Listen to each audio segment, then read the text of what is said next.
Maha memberi maaf dan Maha kuasa. Dan kesimpulan pada ayat pertama 148 dan 149 menyikapi tentang orang yang zalim, kita ada beberapa pilihan. Yang pertama, boleh kita tuntut kepada orang yang zalim tadi. Yang kedua, kita mendapat ruang untuk mendoakan kepada orang yang zalim tadi. Yani doa orang yang dizalimi mustajab. Ittaqi da'watal mazlum. Hati-hati kamu dengan doa orang yang dizalimi, karena doa orang yang dizalimi tidak mempunyai hijab dengan Allah Subhanahu wa taala. Seseorang akan keliru sebahagian mendengar hadis ini, ittaqi da'watal mazlum, hati-hati kamu kepada doa orang yang dizalimi, seakan-akan ianya memberi ruang kepada orang yang dizalimi untuk mendoakan orang yang zalim, sehingga orang yang dizalimi lebih melihat kepada ruang ini sehingga mudah untuk mendoakan kehancuran kepada orang yang zalim. Dan orang yang dizalimi bila mana mendoakan kepada orang yang zalim merasa tidak bersalah, bahkan itu yang terbaik untuk mendoakan kepada orang yang zalim dengan doa kebinasaan dan kehancuran. Hadis Nabi SAW, hadis perlu difahami secara keseluruhan. Hadis Nabi ketika berbicara tentang ittaqi da'watal mazlum, hati-hati kamu kepada doa orang yang dizalimi, hakikatnya hadis ini peringatan kepada orang yang zalim untuk tidak berbuat zalim. Disebabkan oleh karena orang yang dizalimi itu tidak semuanya mampu mengawal diri memaafkan kepada orang yang zalim, sehingga mungkin sebahagian daripada mereka tergelincir karena emosi mendoakan kehancuran kepada orang yang zalim, sehingga orang yang zalim dibinasakan oleh Allah Subhanahu wa taala. Tetapi hanya orang-orang yang terpanggil dengan emosinya, kalah dengan emosinya dalam keadaan dirinya dizalimi, maka dia mendoakan kehancuran kepada orang yang zalim. Tetapi bukan satu-satunya sikap kepada orang yang dizalimi untuk mendoakan kehancuran kepada orang yang zalim. Bukan satu-satunya sikap, bukan satu-satunya balasan membalas kepada orang yang zalim dengan doa kehancuran dengan dalil wattaqi da'watal mazlum, hati-hati dengan doa orang yang dizalimi. Kalau sikap kepada orang yang zalim itu dengan doa kehancuran, buat apa ada sifat maaf? Buat apa ada hadis Nabi sallallahu alaihi wasallam, unsur akhaka zaliman aw madluman, tolonglah saudara kamu yang zalim atau yang dizalimi.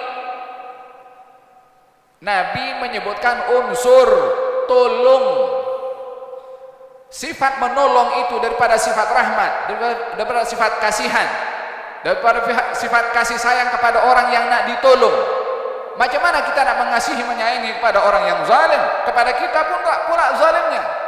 Nabi suruh tolong orang yang zalim, yakni bawalah nilai rahmat kepada orang yang zalim. Macam mana kita nak membawa nilai rahmat kepada orang yang zalim? Tamna'uhu, kamu cegah dia daripada perbuatan zalimnya, daripada dengan nasihatnya, dengan tegurannya, dengan peringatannya. Bukankah Nabi Musa alaihissalam berhadapan dengan Fir'aun yang sangat zalim daripada semua orang yang zalim, mengatakan dengan kata-kata yang baik? Idan berhadapan dengan orang yang zalim, kita boleh menuntut, kita ada ruang untuk mendoakan, walaupun maksud daripada hadis itu hakikatnya adalah peringatan kepada orang yang zalim supaya tidak berbuat zalim, karena khawatir yang dizalimi tak mampu mengawal kezaliman orang yang zalim sehingga mendoakan kehancuran dan kebinasaan kepada orang yang zalim tadi. Pada masa yang sama hadis itu mengingatkan kepada kita, kepada orang yang dizalimi, untuk tidak mendahulukan doa kebinasaan kepada yang zalim, sementara ada sebab-sebab yang lebih mulia dan lebih baik menyikapi kepada orang yang zalim. Mencegah kepada orang yang zalim dengan menasihatinya. Kita kalau doakan kepada orang yang zalim, apa nasibnya? Bukankah dibinasakan oleh Allah Subhanahu wa taala? Bukankah akan masuk neraka kalau dia mati dalam keadaan zalim kepada kita? Seakan-akan yang menjadi penyebab dia masuk neraka adalah kita karena dia zalim kepada kita, sementara kita punya ruang untuk memaafkan dan menyelamatkan kepada orang yang zalim. Idan ini mencabar kepada kita punya emosi. Faham dong? Lalu di manakah nilai khairun nas anfa'uhum linnas? Orang yang paling baik yang mendatangkan manfaat kepada orang lain. Orang yang paling baik yang mendatangkan manfaat kepada orang lain. Kalau orang lain itu zalim, bila mana ada ruang kita boleh datangkan manfaat kepada orang yang zalim untuk berhenti daripada kezalimannya, Anda akan menjadi orang yang paling baik. Dan pilihan yang ketiga kepada orang yang zalim, tadi apa? Boleh tuntut, mendoakan. Yang ketiga yang termulia, memaafkan. Memaafkan kepada orang yang zalim walaupun orang yang zalim tidak meminta maaf. Lihada kata baginda Rasulullah sallallahu alaihi wa ala alihi wasallam, ketika datang Jibril membawa wahyu, khudhil afwa wa'mur bil 'urfi wa 'arid 'anil jahilin. Ambillah maaf wahai Rasulullah Muhammad. Disuruh ambil maaf. Kata Nabi, bagaimana nak mengambil maaf? Jibril beritahu, aku akan bertanya dulu kepada Allah, balik kepada Allah, mendapat jawaban balik kepada Nabi. Kata Jibril mengatakan, maksud daripada ambil maaf ini antafu amman zalamak, memaafkan kepada orang yang zalim kepada engkau. Ini pun bahagian daripada balasan kepada orang yang zalim. Tak semestinya balasan kepada orang yang zalim mendoakan kehancuran, apatah lagi dibalas dengan kezaliman. Orang zalim dibalas dengan kezaliman, mungkar dibalas dengan mungkar. Sama-sama zalim dengan orang yang zalim, walaupun awalnya dia dizalimi. Antafu amman zalamak, memaafkan kepada orang yang zalim kepada engkau. Wa tu'ti man haramak, memberi kepada orang yang tidak memberi kepada engkau. Kemudian wa tasil man qata'ak, menyambung kepada orang yang memutuskan tali silaturahim kepada engkau. Idan ini tiga perkara yang boleh diambil oleh orang yang dizalimi: menuntut haknya, mendoakan walaupun ada ruang di situ, walaupun hakikatnya itu bukan satu-satunya maksud hadis. Hati-hati kamu kepada orang. Sekarang hati-hati kamu. Kamu itu siapa di situ? Orang zalim. Hai orang zalim, hati-hati kamu daripada doa orang yang dizalimi. Itu peringatan kepada orang zalim, bukan kepada orang yang dizalimi. Wattaqi da'watal mazlum, hai orang zalim, hati-hati kamu daripada doa orang yang dizalimi. Itu Nabi menasihati kepada orang zalim, mengingatkan kepada orang yang zalim. Yang ketiga sikapannya adalah memaafkan kepada orang yang zalim. Au ta'fu an su'in fa innallaha kana 'afuwan qadira. Allah berfirman dalam Al-Qur'anul Karim tentang orang yang memaafkan kepada orang yang zalim. Apa katanya? Wasari'u ila maghfiratin min rabbikum wa jannatin 'arduha as-samawati wal ardu u'iddat lil muttaqin. Bersegeralah kamu untuk mendapatkan pengampunan daripada Allah dan syurga yang seluas langit dan bumi disediakan untuk orang-orang yang bertakwa. Siapa orang bertakwa? Alladzina yunfiquna fis sarra'i wad dharra, orang yang berinfak dalam keadaan senang dan dalam keadaan susah. Wal kadhiminal ghaidha, orang yang tahan marah.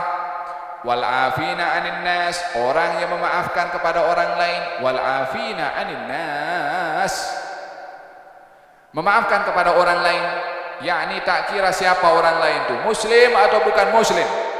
Nas, orang, manusia. Karena pembicara berhadapan dengan kezaliman sikap orang, pada hakikatnya kita bukan berhadapan dengan orang itu saja, tapi kita berhadapan dengan emosi kita sendiri.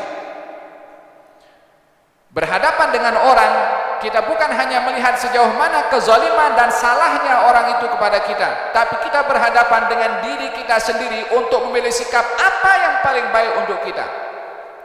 Sehingga bila mana seseorang menyikapi kezaliman orang lain dan dipandang kezaliman itu daripada dua aspek, aspek orang yang zalim dan aspek sikap emosi kita kepada orang yang zalim, baru kita akan betul memilih sikap yang mana satu. Tapi kalau kita fokus kepada kezaliman orang, maka kita akan terus marah, murka, maki kepada orang yang zalim tadi. Tapi kalau kita melihat adakah reaksi sikap kepada orang yang zalim itu adalah betul menurut pilihan agama yang saya sebutkan tadi, adakah ruang kita memilih yang lebih baik berbandingkan kepada yang baik, ataupun kita hanya intisar lin nafas, kita hanya mencari kepuasan hawa nafsu, geram sangat dengan orang itu yang dicari kepuasan hawa nafsu. Dengan demikian kita membela kepada hawa nafsu kita walaupun dalam status kita dizalimi. Faham dong? Walihada kata baginda Rasulullah sallallahu alaihi wa ala alihi wasallam, bila mana berhadapan dengan orang yang berkuasa, bila mana ianya penguasa yang zalim, apa kata Nabi sallallahu alaihi wasallam? Addalladhi haqqah, tunaikan apa yang menjadi hak kepada orang itu dan mintalah hak kamu kepada Allah. Mintalah hak kamu kepada orang yang zalim kepada Allah Subhanahu wa taala. Tapi hak orang yang zalim, walaupun dia orang yang penguasa yang zalim, tunaikan haknya. Tapi kita kalau tidak ditunaikan haknya olehnya, maka kita menuntut haknya kepada Allah Subhanahu wa taala. Dan demikian beberapa yang telah disampaikan oleh Nabi sallallahu alaihi wasallam berhadapan dengan orang-orang yang zalim.